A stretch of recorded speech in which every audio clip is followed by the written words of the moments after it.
The main advice of the Buddha in his teaching for 45 years is to mind the mind, to never mind, and to end the mind. Because according to Buddha, our mind is the main source of all suffering, tensions and anxieties that we experience. What we call mind is not a thing, but a process of activities called thinking and feeling. It is this process of thinking and feeling in creating mental images based on sensory experiences is called thinking. What happens at the enlightenment is the cessation of the thinking process, but at the beginning retaining the sensation of awareness. Sensation is there. That means the mind becomes aware of sensory experiences, but the mind does not create mental objects based on past experiences and projected into the expectations in the unborn future.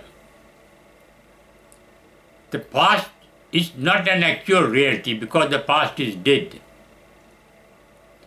The future too is not an actual reality because it is not yet born. The actual reality is the present moment. That moment too is momentary. It comes and goes. We become aware of the present moment through our thoughts. Thoughts are made of thought sparks. In an unenlightened mind, sparks of electromagnetism in our mind. In an arahant, an enlightened one, the awareness of sensory organs is manifested by pure electricity without magnetism. Magnetism means attraction and repulsion in its process. Magnetic attraction and magnetic distraction. That we experience as our liking and disliking. Enlightenment means the cessation of liking and disliking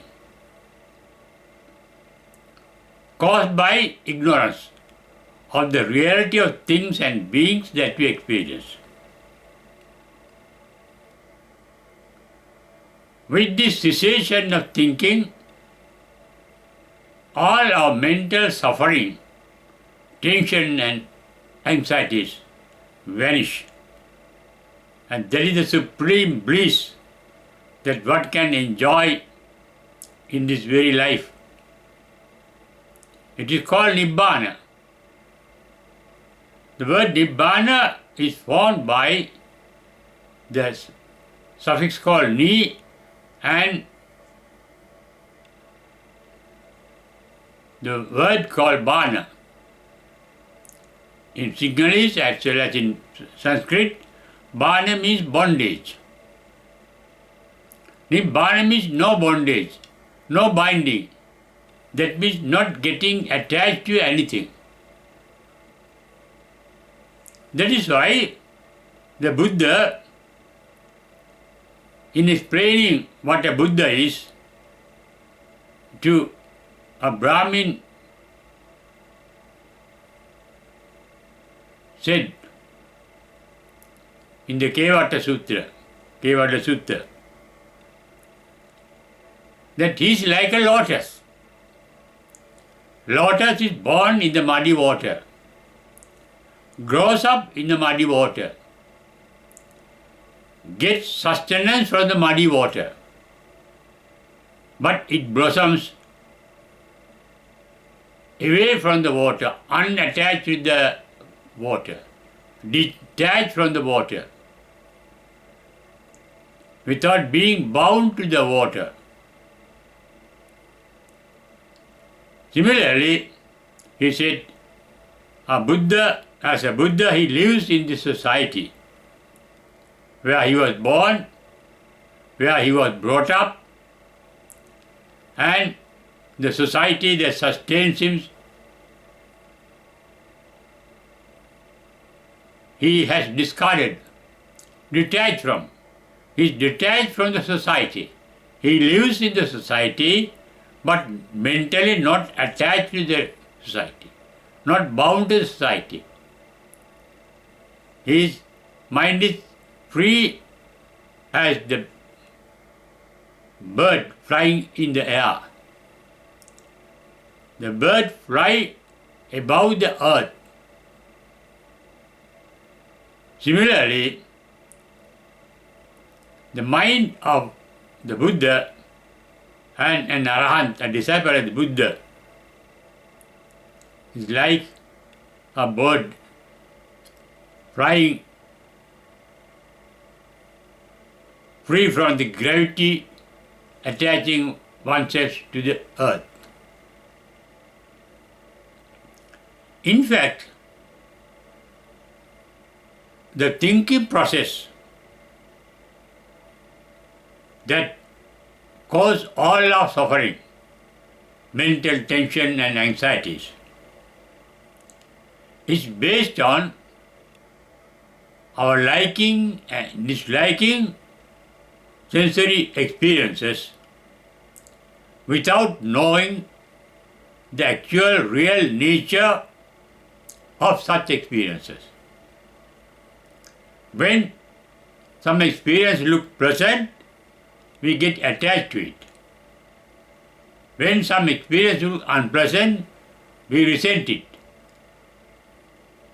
There works the mental magnetism of attraction and repulsion, liking and disliking, getting attached and resenting, that cause mental tension. But if the mind does not mind what it experiences through sense organs, then there is no tension. That is what I mean by his teaching for enlightenment is to mind. The mind to know, never to mind. The mind becomes aware, but it doesn't mind. If somebody praises, the mind doesn't mind. If somebody blames, the mind does not mind. The mind can take things as they are. And because the mind can see things as they are. Seeing things as they are is called yatha bhuta jnana darsana. Seeing things as they are. Not only seeing things as they are, can accept things as they are. That is called yatha labha santukti. That is the type of mind I spoke of as a mind that does not mind what it experiences. Experiencing is there. As long as one is alive, the sense organs to become alive. But sometimes the mind becomes unaware of sensations. When the mind is running away from the present moment to the unborn future or into the dead past. the mind gets enlightened through awareness, constant awareness, choiceless awareness of experiences. That is, the mind becomes aware means mind is free from ignorance of things and beings. This ignorance is called moha in Buddhist language. Liking is called raga. Disliking is called dosa. Enlightenment means the freedom from raga, dosa, moha. That means freedom from liking, disliking, and ignorance of the reality of things. And that mind is able to mind the mind to never mind. And in the mind, here the mind, I mean the process of thinking, made of thoughts and feelings. Thoughts are made of mental images. They are called sankhara in Buddhist language. Mental creations. Mental creations are illusions. They are called mental images. They are like the images that we can see inside the mirror. For example, when we are in front of a mirror, we see as if we are inside the mirror, but that is only an illusion, not an actual reality. So are our mental images. Our world is made of mental images. We experience the world outside, but the world inside us. That is what the Buddha uttered in the Rohitasa Sutta that we get in the volume 1 of the Samyutta Nikaya at page 118. But there is a statement made by the Buddha at page 120 saying, Vyamata kalabere satanyammi lokancha, loka samujayancha, loka nirodhancha, loka nirodhagami patipadancha. The entire world that we experience is inside us, not outside us. The outside world we cannot experience in reality because we experience the outside world through our sense organs. Our sense organs are capable of knowing the actual reality of things that they experience. For example, we cannot see atoms or atomic particles. We can't see germs and viruses. We can't hear with our naked ear radio waves, TV waves or mobile waves. But that atmosphere is full of sounds, sound waves. But our mind is incapable of knowing or grasping all such waves. So is our noise, even our nose. It cannot smell even what a dog can smell.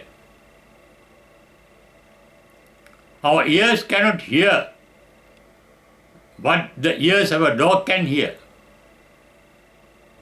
Our eyes cannot see in the dark what the eyes of a cat can see. They are very weak. Therefore, our mind, the mental mind means the creation of mental images. Those images are based on sensory experiences. And all such experiences are false because what our sense organs experience is inadequate, faulty, lack of actual reality. Therefore, we experience a world created by our mind. And that world is the source of all our suffering, tensions, and anxieties, as I said earlier. Cessation of such anxieties, tensions, worries can be caused by the cessation of thinking. That means, if you can never mind what the mind becomes aware of, and take things as they are on the bump, see things as they are, and if you can accept things as they are, our mind is blissful, free from tensions. Such a state of mind is called a mind that is not attached to anything. Because attachment leads to resentment. We get attached to things that look pleasant, resenting what looks unpleasant.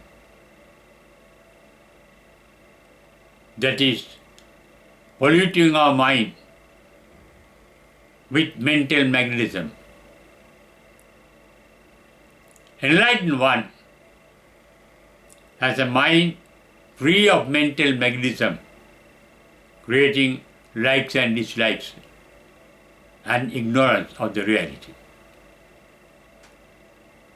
Such a mind works only through pure electricity,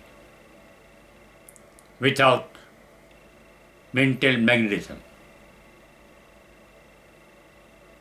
Such pure electricity can be created only within our mind, but not outside. Wherever there is electricity, it turns into magnetism. It has a positive aspect and a negative aspect, as well as a neutral aspect. The enlightened mind makes use of the neutral state of mind. That state of mind I refer to as a mind that can never mind and end the mind. Yeah, mind I mean, as I said earlier, the mental process of thinking, creating mental images, which are illusory, which are not reality. As I mentioned earlier, the images that you see when you are in the mirror, inside the mirror, are illusory. We see as if we are inside the mirror, but actually we are not inside the mirror. We are misguided by such illusory experiences. The advice of Buddha to mind the mind, to never mind and end the mind, is to be free of mental tension, worries and anxieties. And that state of mind, the enlightened mind, can be experienced here and now in this very life, if we are sensitive enough and wise enough. We all have the capacity called wisdom hidden in us, so that following the path taught by the Buddha, we can awaken that wisdom to lead a blissful life until we pass away finally.